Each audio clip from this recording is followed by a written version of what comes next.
Missouri Tigers entered the 2025 season with change on their mind, and that's not necessarily a bad thing. But this is a team that is looking to build on a year in which they won 10 games. There were definitely things that they wished would have gone better, but we will see what happens in 2025 with some of the new faces they have coming to the program. Before we do that, though, before we do a deep dive into the Missouri Tigers, make sure you subscribe to the channel, like the video, share the video. It goes a long way in helping the channel grow. And it's been a really fun time to do this deep dive series back for year 2. And today we're diving in to the Missouri Tigers. Now, Missouri is a really fun team to watch under Eli Drinkwitz. It's been a really fun run for him and this coaching staff. Kirby Moore has done a lot of exciting things for the offense. Corey Batoon is a really interesting defensive coordinator with the talent he has coming back this year. So the coaching staff feels like it's in a good place. And there are definitely the pieces coming back that could be really interesting in terms of who they lose versus who comes back, who comes in via the transfer portal, who departs. Those are things we're all going to discuss today. But I think that this is a team that still has high aspirations even in the SEC. It's hard to win football games in the SEC, but Missouri is a team that expects to be at the top or competing with some of the top teams in the conference. It's going to be interesting how to see how they do that this year because they have so many new faces coming in and they lose some pieces that I think are definitely hurtful, but also I think they did a really good job in the portal. Now, when you look at the players they lose, the big ones you obviously know offensively at least, you lose Brady Cook, but also you lose Theo Weiss Jr., Luther Burden III. You also lose your 2 tackles in Marcus Bryant and Aron Membo. So you're losing quite a bit of talent at some key positions. You also lose some players via the transfer portal, but I think that if you're a Missouri fan, you're feeling pretty good about where Drinkwitz has this program. I don't think you're necessarily overly concerned about what they have to replace, but at the same time, there's definitely some question marks on the offensive and defensive side of the ball that need to be addressed. That being said, when you look at the transfer portal haul that they brought in, the biggest win for them has to be Damon Wilson. We'll talk about him more in a little bit, but I think they have big things planned for him. Nate Johnson's an underrated player behind him. We'll talk more about that group here in a little bit. Kevin Coleman comes in from Mississippi State to be a good wide receiver to kind of replace Luther Burden III. They're going to wear the same number, so keep an eye out for that. Beau Pribula figures to be QB1, so we'll talk about him and what he brings to the table. The offensive line brings in some talent. The secondary is going to be revamped from what it was last year. We'll talk about so many guys coming in, and again, that's where you feel like you're in a good place because of what you bring in from the transfer portal. And yes, you lose talent to the draft, you lose talent to the transfer portal, but you also bring in players that are going to make a big time impact. Let's start with the offense. The offense is really exciting under Eli Drinkwitz. You know that they're going to put together a really exciting game plan. He and Kirby Moore are going to work really well together, and the talent they have coming back should help them in their quest to do that. Beau Pribula is coming in from Penn State, was the backup to Drew Aller, and ultimately hits the transfer portal during their college football playoff run. But honestly, with what he did, probably deserved to do that. It's obviously not a good time. It's not really the kid's fault in this day and age with how things work. If you want to find a new home, sometimes you're going to have to do that. And unfortunately for Pribula, you're looking at a guy that definitely had to decide, does he want to stay with his current school or does he want to find a place that he can play? And I think a lot of people are going to question his passing. And I think that they saw him coming in as more of a runner at Penn State. But also, I think that we've seen that he has some untapped potential as a passer, and he's definitely a better passer than I think a lot of people give him credit for. And when you look at what Missouri has coming back, what they have in the passing attack, he's a good player that I think he's going to be the starter. There's definitely still competition. I think there's going to be competition through the fall, but I feel like Pribula is going to be the starter for this Missouri Tigers team. Sam Horn is definitely pushing him. Sam Horn's a really good option. So even if Horn doesn't win the job, you have a really good backup. Honestly, either way, regardless of who wins this spot, you have a solid backup behind him that is ready to step in if needed, whether that's inconsistent play, whether that's injury. You feel like a pretty good in a pretty good spot this year. Matt Zollers is another guy to keep an eye on. He's a freshman, a 4-star freshman coming in. Pretty good size at 6'3", 200 pounds. A guy that they don't want to have to start this year, but has the talent. If they necessarily need him to, they could potentially put him in that spotlight earlier maybe than they wanted, but still definitely a good option to have, definitely a talented option to have. When you look at the running back room, one of the more underrated running backs in college football was Ahmad Hardy coming in from ULM. I don't think a lot of people paid attention to ULM before 2024, and I don't think even Missouri fans that knew he was coming from ULM are still even familiar with this program at all. I don't necessarily know many people watched his film, but if you do go watch his film, you'll see a guy who is ready to compete in the SEC. Over 1,300 yards, averaged nearly 6 yards per carry, 13 touchdowns for the Warhawks. He is RB1 without question, and he is going to be a really fun player to watch in this offense. I think that he can, I think he can replicate his production from ULM. If this offense is firing on all cylinders, you could see another 1,300 yard or even more season from him with the Tigers. Jamal Roberts is going to be part of the rotation as well. 216 yards and 3 touchdowns on the ground. So you have a good 1-2 punch for sure. You also have some young options that could be a part of that. It's just going to come down to who's going to get those backup touches, who's going to get those backup opportunities, whether it's Jamal Roberts. Marquise Davis is a freshman that is already making some noise, already ready to prove himself in the rotation. Tavoris Jones is another guy who had some production in 2024, 13 carries for 55 yards. So you have guys that can step up. You have guys that can play a big role. It's just going to come down to who is ready for the opportunity. You have 2 transfers that will be the starters at these 2 positions. And it's just, again, a matter of, are they ready for it? Can they compete at this level? And are they ready for the opportunity in front of them? So far, everything we've heard says yes. But again, we will see once fall comes around, once they start playing actual competition. The passing attack, Pribula and Horn, if whoever wins that job, has some really good options. He has some experience options and some new options as well. Like I said, Kevin Coleman comes in from Mississippi State, and he is a guy looking to replace Luther Burden. Maybe not necessarily a one-to-one production, but definitely the role of potentially the go-to guy, the guy who's going to be open quite a bit. Had 74 catches for 932 yards and 6 touchdowns on a really bad Mississippi State team. That was a really rough team to watch, and he found a way to get to Missouri. Obviously was not in a great position. At one point, you look at what he had going on at Louisville, at Jackson State, you feel like he had the opportunities, you had the potential. It's just a matter of putting it all together. He is going to be a go-to guy.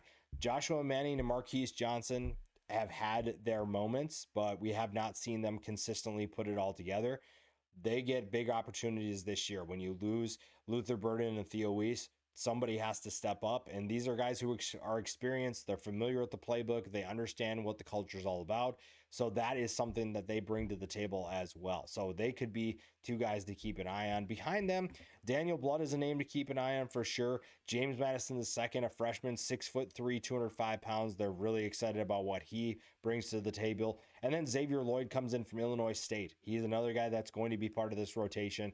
So the depth behind them has a bit more question marks. I think overall this group has some questions, but there's definitely talent there too. There's definitely potential. So if you're a Missouri fan, you feel good about what's going on here. Even if you do lose Luther Burden and Theo Weiss, you probably just aren't replacing those guys one-to-one, but you have some talent that can make sure that if there is a drop off, it's not going to be that far. The tight end position, we'll see what this ends up being. Maybe the tight end position becomes a more targeted group if somebody can't step up at wide receiver. We'll see. Brett Norfleet comes back, 6'6", 260 pounds, only had 26 catches last year, 235 yards and 2 touchdowns, but a big target to hit downfield. If they can find someone like him to be a more reliable target downfield. And I think that there's plenty of competition in this group. Jordan Harris had 5 catches last year.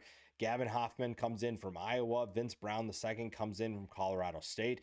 So there's definitely competition to push Norfleet for that starting spot. Again, he's another guy like Johnson and Manning that has experience, understands the culture, understands what it takes to win at Missouri. So that's some invaluable resources to have, but you need him to produce on the field as well. So if they can do that, if they feel like he's going to be the guy, great. If someone else is there, then also you brought in the right guys to force that competition.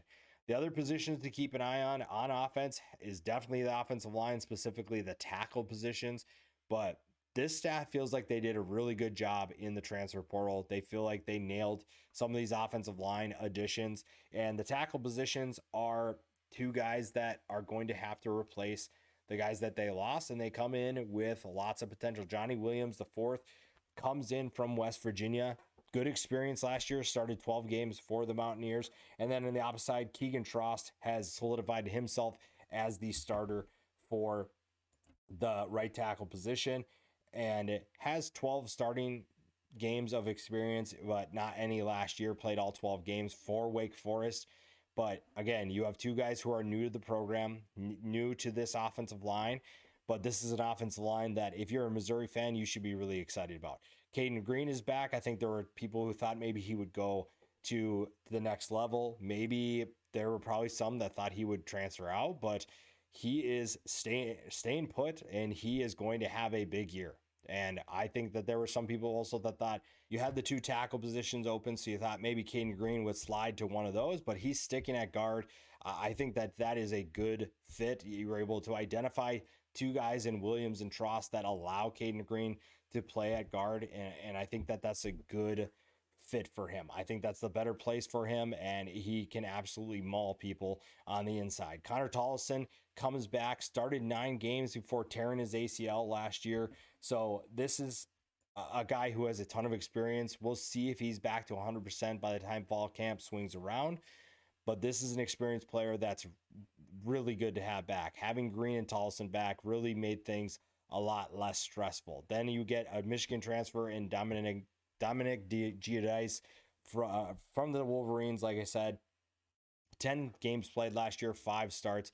He also can play center if Tollison is not up to speed. So you feel like you have some good depth naturally by his ability to play one of those positions. So we'll see what happens with that rotation. But having that depth is an extremely invaluable resource to have, because you have a guy who naturally can slide one place and you can maybe move guys around.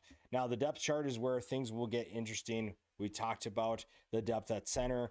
The tackle positions are interesting. Javen Richardson could play a role. Jalen Early comes in from Florida State. So maybe you feel like you have good opportunities for them. Early, I think, is going to be a really interesting player to watch if they need a tackle to step up. The guard positions have plenty of options, but I don't necessarily know who is going to be someone that they can rely on. Tristan Wilson had 8 games of experience last year. Logan Reichert is going to be part of that rotation too. Curtis Piegler, another guy with not a ton of experience, but going to be part of that. But you hope that that interior offensive line stays healthy more than they don't, obviously. But if they can do that, you feel like you're in a pretty good place. You don't necessarily have to rely on that depth as much. So the offense feels like it's in a good place. There's definitely, you can see why there's reason for optimism. You see why there is reason to be excited if you are a Missouri fan. And it's easy to see why some of these players are going to have major roles in this offense this year. Now we'll flip to the defense. The defense is where this group, I think, overall probably could improve even more than they did last year. But when you look at what they have coming back in terms, and also what they brought in, this is where I think this staff shined. I think this staff did a really good job of addressing things. And the defensive line is a big one as well. The defensive line, when you look at who they brought in and who's coming back, it's easy to see why you're pretty excited. Zion Young comes back. I think there were some people that thought he was going to go pro in this year's draft, but he obviously did not.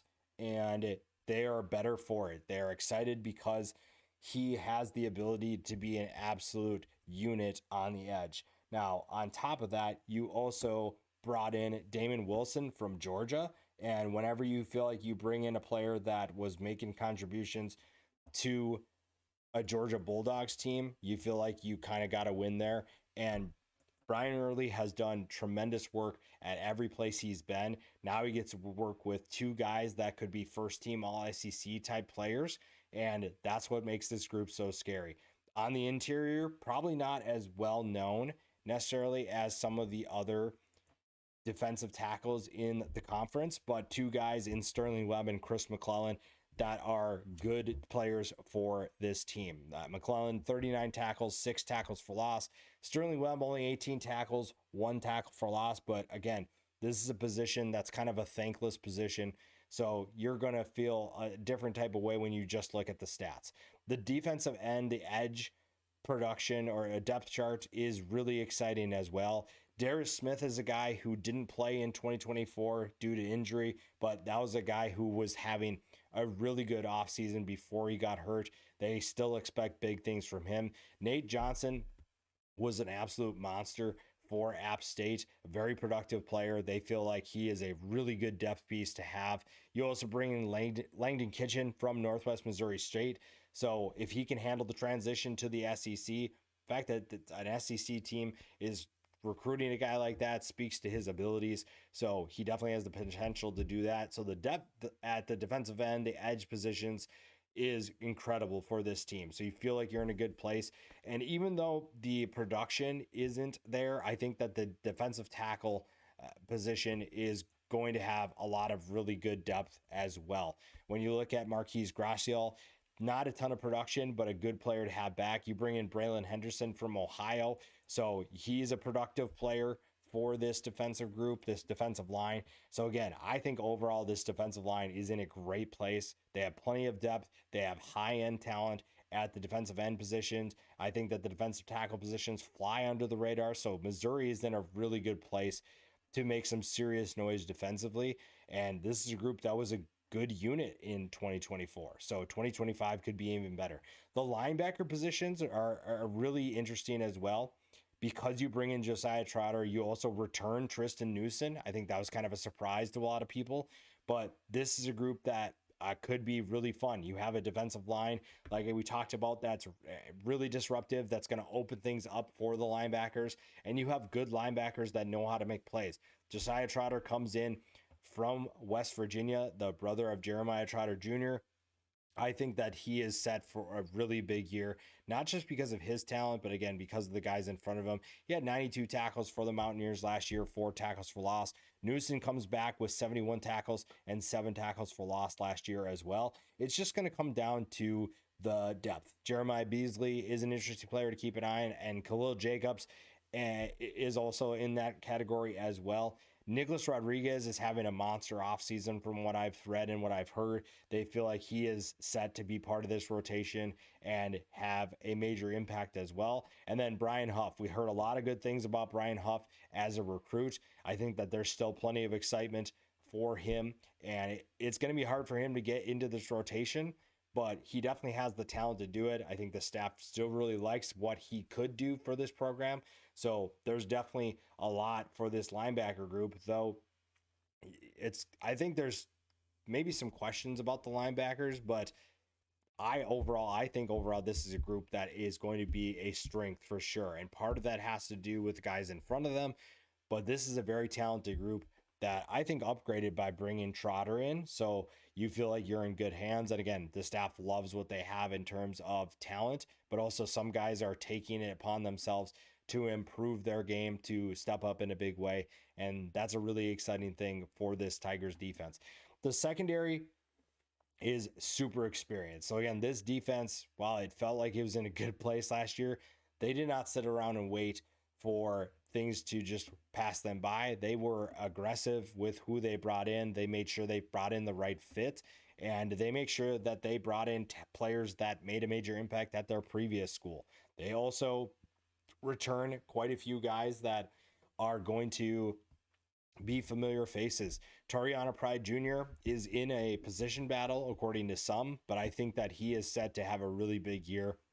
As long as he can keep Washington State transfer Stephen All out of the starting role, he's going to be a really fun player to watch, has the confidence, has the ability, and he is set, like I said, to have a even better year than last year. Last year had 2 interceptions, 22 tackles. Teams weren't necessarily afraid of testing him, but he has definitely stepped up in a big way and probably one of the fan favorites on this defense. Drayden Norwood figures to start opposite of him, another guy who had a solid season, an experienced player. They have lots of veterans in this secondary, so you feel like they're in a good place based off that alone. The safety position is interesting because you bring back Marvin Burks Jr., you bring in former freshman All-American Jalen Catalon from UNLV, the former Arkansas transfer and UNLV transfer comes in, had a very productive year for the Rebels, 96 tackles, 5 tackles for loss, 5 interceptions, does a little bit of everything, so he'll be really fun. And then their nickelback position feels like it's been solidified for the last however many years because Dalen Carnell has been back time and time again, and he's back for another year. Now, the depth behind them is also really exciting. We talked about Stephen Hall at corner, Nicholas Deloach Jr., another guy that has plenty of experience. The safety position is going to be really fun too. Whether Santana Banner plays there or at nickel, we'll see. Mose Phillips from Virginia Tech, that addition is one of the better depth pieces because if not for Jalen Catalon, he'd be in the starting lineup and he probably still will be in the rotation. So you feel like you have a good 3-man rotation there, and then you throw in Caleb Flagg as well. You feel like you're in a great spot there. Trayan Greco is another guy who could be part of this as well, but I think that he is kind of on the outside looking in right now, and you feel like you have the veterans in place. But again, in college football, you can never have enough pieces. Injuries always come and go. Inconsistent play comes in at times, and you might need a guy to step up in a certain situation. And this secondary feels like it has all the right pieces in place. And this is a group that finished 18th against the pass. So part of that is the guys up front. Part of that is the secondary. So it speaks to the group that they have. And if they can handle the schedule they have coming in 2025, you feel like you're in a really good place to win another 10 ball games and have another successful year for the Missouri Tigers. Now, the 2025 schedule, we'll take a look at that here. You don't leave Missouri until the middle of October. So you get Central Arkansas, Kansas, Louisiana all at home. That should be a 3-0 start, though Kansas is looking to bounce back. So we'll see. There's a lot of questions about certain positions on Kansas, but there are also a couple questions for Missouri. So we'll see what happens. It's also an early game. Early in the season games are never easy. They're never a gimme because you have so many different pieces moving around. We'll see about that. And with a 7.5 win total, according to Vegas, Missouri definitely has the ability to win more than that, but there's a potential that they could slip, especially when you play in the SEC. Then you get to SEC play with South Carolina, but it is at home. So that is a nice thing to have. South Carolina is going to present some unique problems. Lenora Sellers is a really fun quarterback to watch. That defensive line is going to be good once again, so that'll be a tough test. If you find a way to win that, you're winning the UMass game. Then you get a bye week to head into Alabama, potentially undefeated. Alabama, not the Alabama that we once knew, but still Alabama. You're still going to have to worry about them. They're still going to be one of the best teams in the conference. So you have to bring your A game for sure. And by that point, you feel like you have those pieces figured out in terms of the questions. You also are still not leaving the state. So you feel like you're in a good place if you're the Missouri Tigers. Then you go at Auburn, at Vanderbilt. So those are 2 tougher games. Auburn is looking to bounce back. If Hugh Freeze can't get his team going, this might be a team with an interim coach. Vanderbilt was better last year. Can they surprise people? Probably not again, like they did in 2024, but still a tough team nonetheless. The final stretch is going to be interesting too because you go Texas A&M, Mississippi State at home. Texas A&M will be a tough test. Mississippi State probably should be a win, but again, we'll see what kind of team Missouri is by this point. Maybe necessarily not, but this still, even if Missouri is struggling, Mississippi State is not in the same realm as Missouri. Oklahoma is looking to bounce back, as is Arkansas. If those 2 teams are having better years, that could be a tough way to end the year. So I have the ceiling as 9-3. I think with the number of pieces that they have coming back, that's still a really good group. It's just really tough to win 10 games when you're an SEC team. You obviously took care of the non-conference schedule. You feel like that's a relatively easy 4-0, But then you go to the conference schedule and you feel like you're in a tough spot. You obviously don't face Texas, you don't face Georgia. So this is an easier quote unquote schedule to face if you are Missouri, but it's going to be tough to win 9 games for sure. The floor to me though is 6-6. If you have 4 wins against Central Arkansas, Kansas, Louisiana, and UMass, you just have to win 2 more games. Not necessarily the most exciting season, but 6-6 speaks to what Eli Drinkwitz and this staff has done, speaks to where they have gotten this program, and it speaks to the level of talent that they have coming back. I think that 6-6 is when everything's going wrong, injuries, inconsistent play, all that kind of stuff. But I don't necessarily envision that. The 9-3 ceiling is definitely when everything's going right. If they win 10 games, I'll be impressed for sure. But I think 9-3 is a good place for them. And if they surprise a lot of people, that just makes things more entertaining. You have so much talent coming back that could make that happen. A lot of eyes are going to be on the quarterback position and what happens there. If it plays to its potential, this is going to be a really dangerous team in 2025.